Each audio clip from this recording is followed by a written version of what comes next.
Survival of humanity depends on educating the hearts of children. So I'm going to lead a meditation, and it's hopefully going to take us into the first part of the title, which is Survival of Humanity. And we'll spend about 10 minutes on this. So could you actually take a meditation posture? That would be helpful. Sit firmly on your seat. If you're on a chair, feet flat on the ground.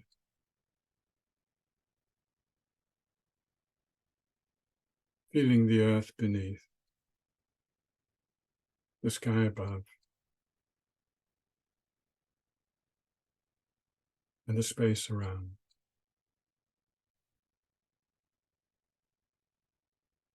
And bring your mind within your heart space, the space within your rib cage. Bring it down from your head, if that's where it's been.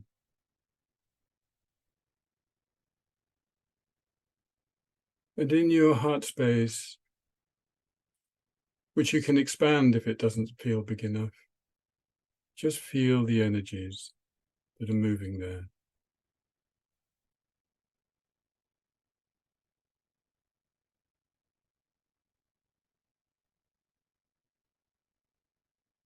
Connected with emotions.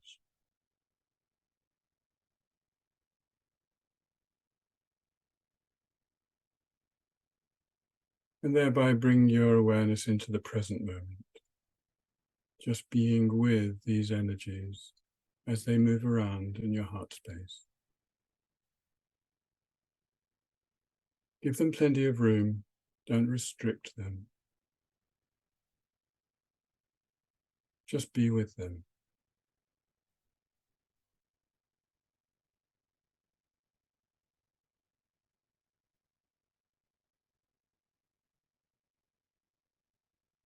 And from here, connect with our Mother Earth.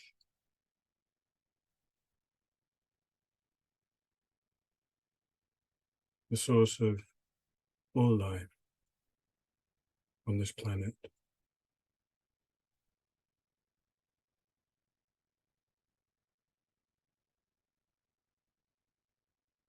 Not just beneath us, but all around us.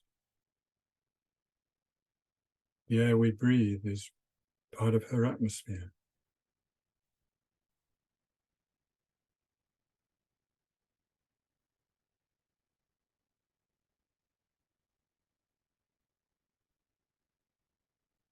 Ending right up into the sky above us.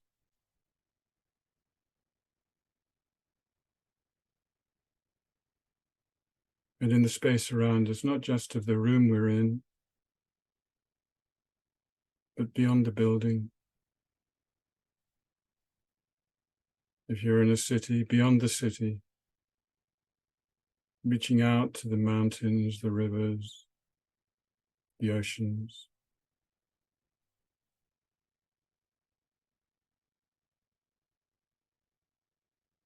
And feel I am part of life on earth.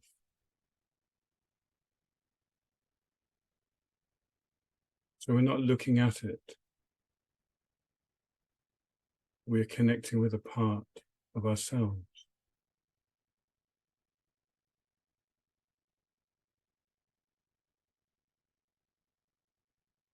And feel gratitude to Mother Earth over billions of years, having created the conditions for this life, which we now enjoy.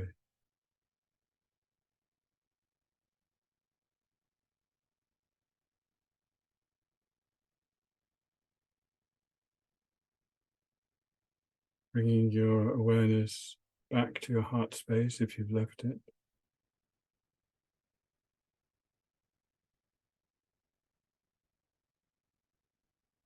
This life hasn't all been enjoyment. Even now,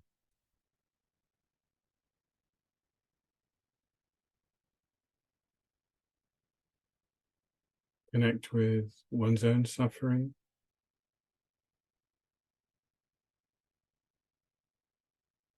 with tenderness.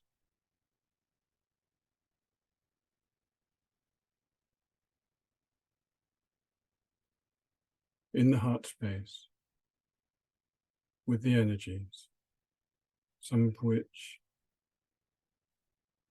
may be a little painful.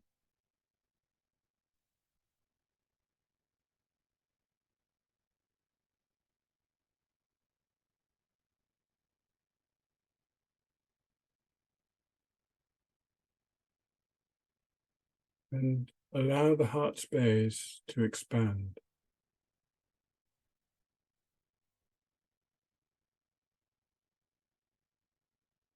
including others,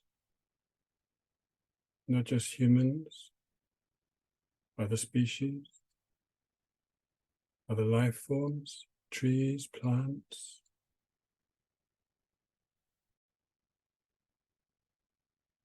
the soil, the rock,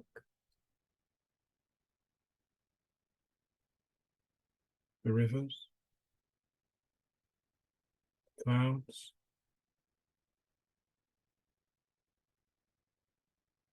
and allow your heart space to become so big that it holds the whole earth.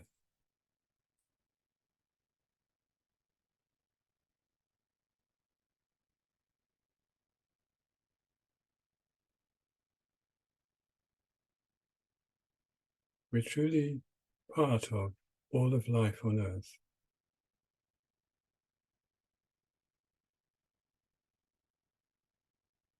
We're connected.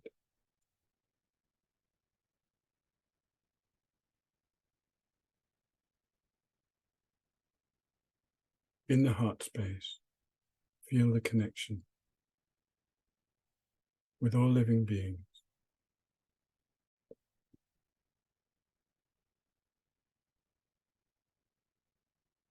Being aware of their suffering.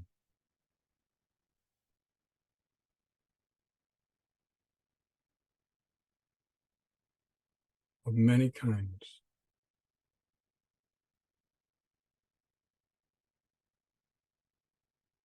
Even in one situation mentioned earlier, the new war in Gaza.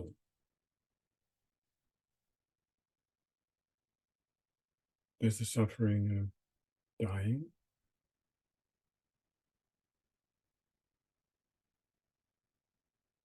of loss, fear,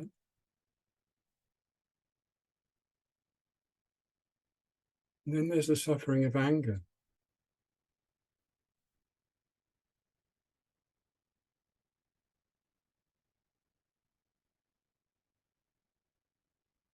Can you hold this? This is just one example of the suffering on our dear planet Earth.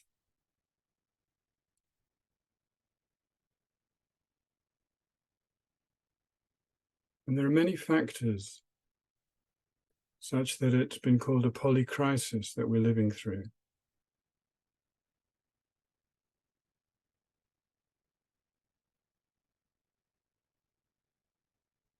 The climate,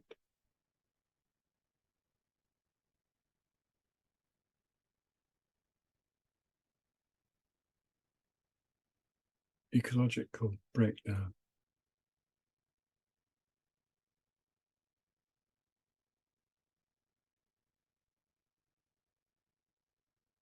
the economy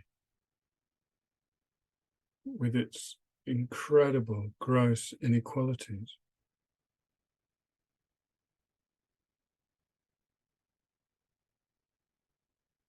political enmities, division, power hunger,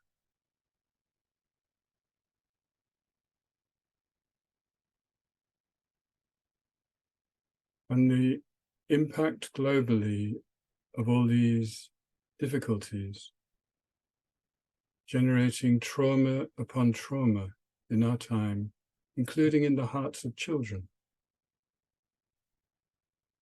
across the world, displaced, in refugee camps, in violent households, and so forth.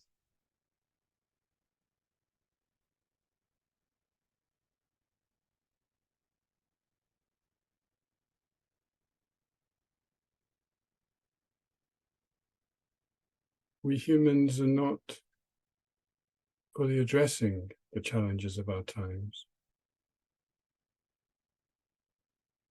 So the very survival of humanity is actually threatened.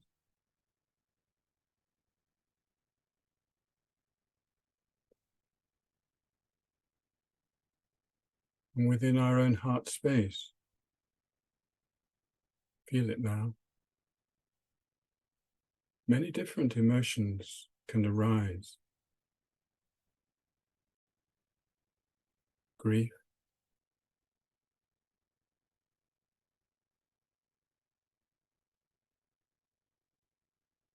rage,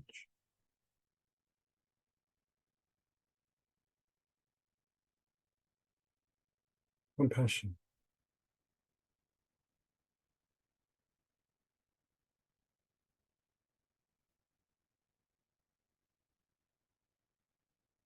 We're participants. We are not separate. We cannot hide.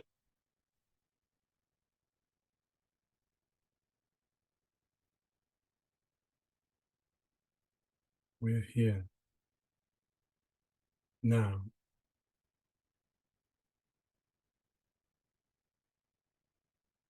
And we are doing what we can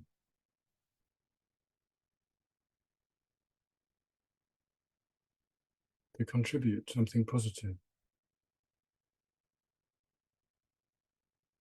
And so within the heart space, feel some joy.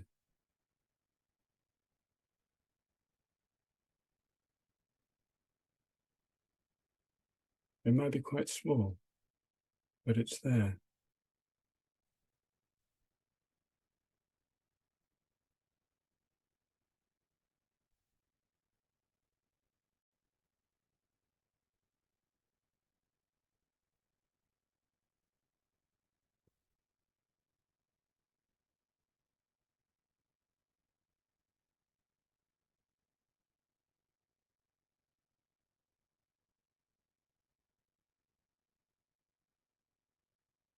As I'm sure you're aware, there is a lot of discussion these days asking the question, what are the roots of the crisis? Because collectively, we have to do something. And unless we get to the roots, it's just going to be temporary. And so really that's what brings us here today, it seems to me, is to go deep to the roots. And I think about this a lot, and I go through lots of different answers to that question, what are the roots of the crisis? And I think there are many answers.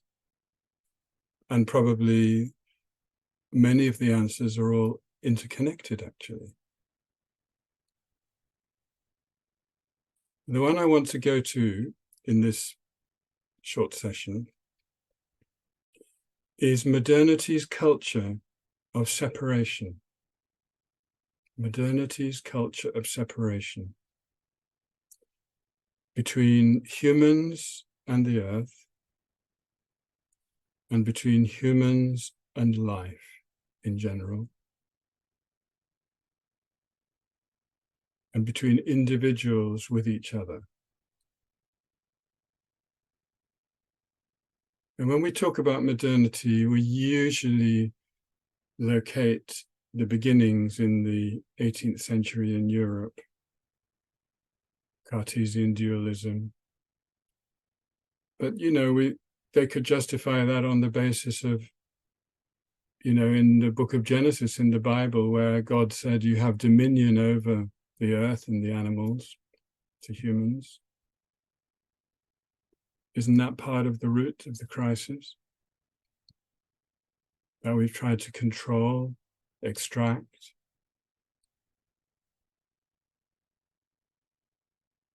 as if we're separate. We're not part of it. It's out there. It's a resource for us to use. We even talk about human resources in large organizations. Is each of us just a resource? What does that mean?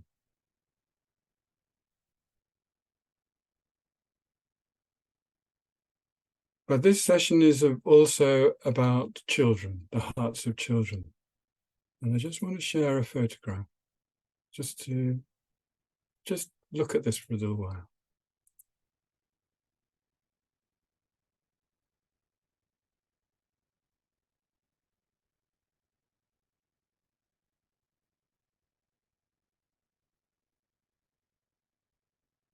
This child is 5 months old.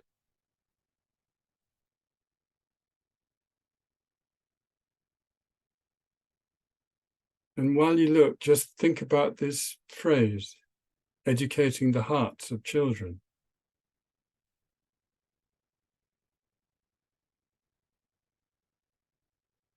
What does it mean in relation to this child?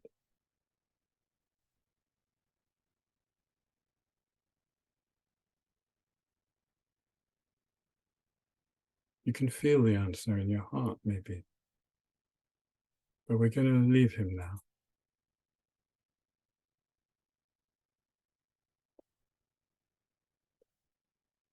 I brought that up because I was looking at that photo earlier and I thought, I'm not sure I want to educate the heart of this child. I think I just want it to be allowed to flourish. It's already there. And I think that's something that we need to ponder if we're educators or parents, or in my case, a grandparent.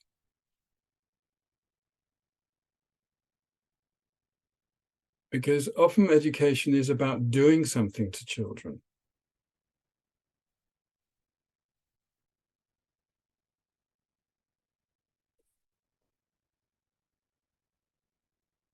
I was at a conference last weekend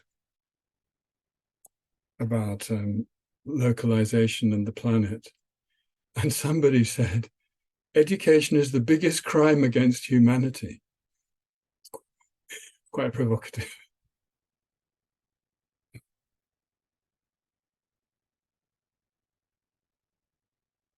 I kind of know what they meant. I think it's an terribly extreme thing to say, obviously. But it does behove us to really think about. Because one of the things about the culture that we live in is that it's colonizing the minds of children in a certain way with a kind of doctrine of individualism, materialism. You know, if it's not material, doesn't really exist, or it's secondary, it's a kind of product. Competition or competitiveness is a large part of most education. I'm not saying there isn't room for competition, but obviously, well, maybe obviously to me, it should be secondary to cooperation and collaboration.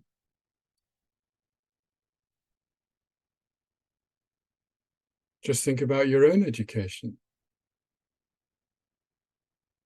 Weren't you encouraged to compete with the others in your class? Whether it's on the sports field, in the examinations, being a good child, behavior, all kinds of ways to please the teacher, or thinking about your family, to please your parents. Did you have to compete? You're even taught to compete with yourself. What does that mean?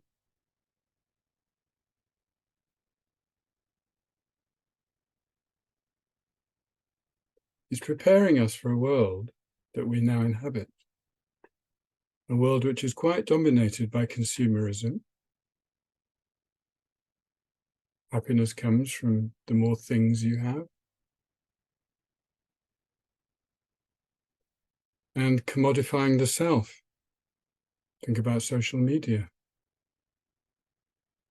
Making yourself into some kind of commodity to flaunt to your friends.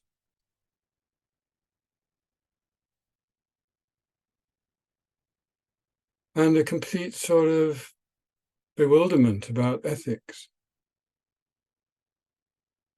Because there's so many different pressures and forces at work on young people, let alone all the rest of us. It's a very confusing world, as Pam was saying. And recently I heard an interview with an indigenous community leader from Mexico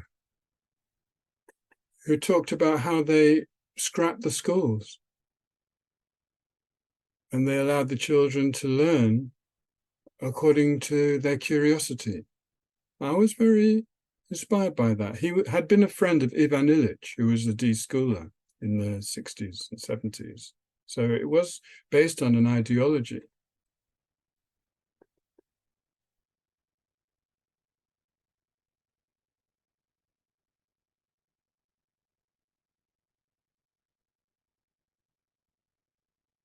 Natural curiosity and creativity can be a source of all learning, given an environment, support, encouragement.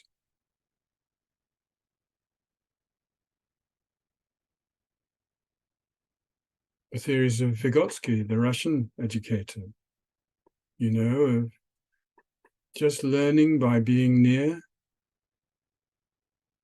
adults who are active and engaged in some activity which you're interested in.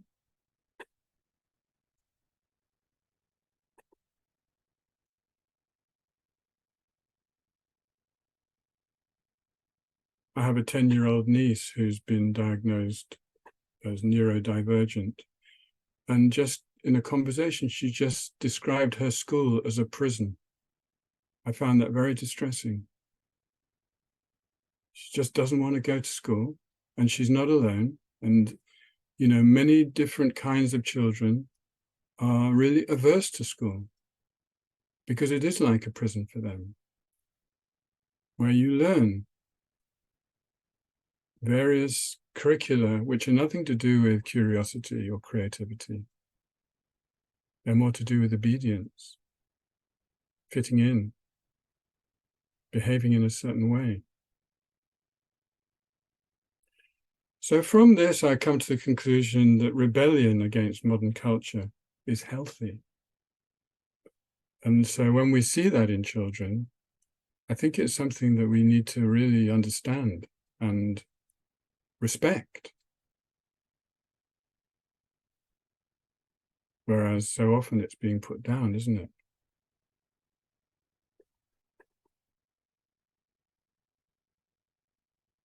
So this maybe calls into question the whole relationship to the global society.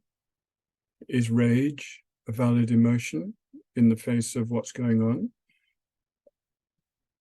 Can rage be transformed into what Neff calls fierce compassion, which is a source of activism, for instance? Or when I say activism, I don't mean any specific type of activism. I just mean being active in the world to try to bring about a better world.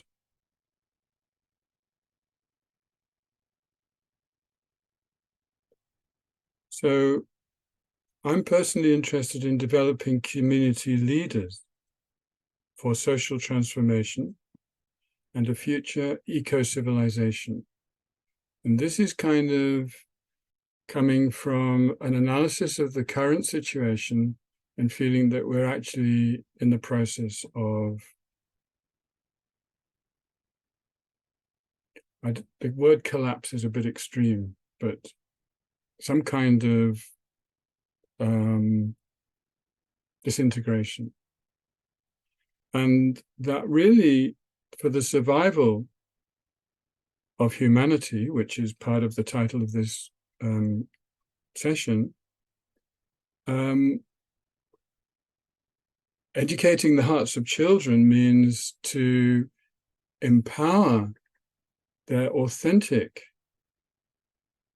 courage, determination, strength, their capacity to become the community leaders, in whatever sense that might be interpreted according to their personality, their situation, and so forth.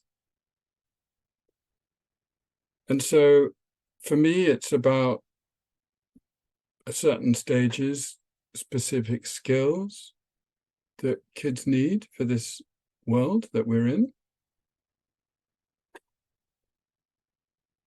Caring for others, resourcing their inner resilience,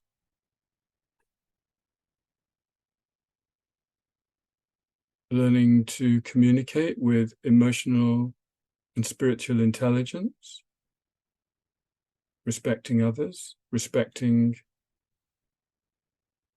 Mother Earth.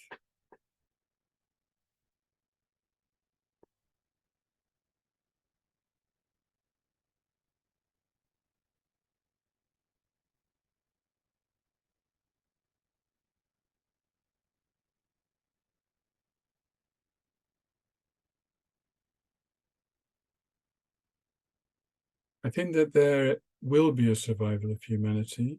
In that respect, I guess I'm on the optimistic end of the spectrum. I do think the hearts of children contain the seeds of the solutions.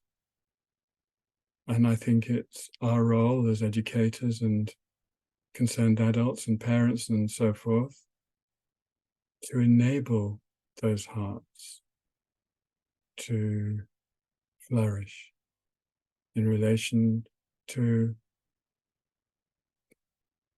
their community. I'm going to stop there. Thank you. Thanks for listening.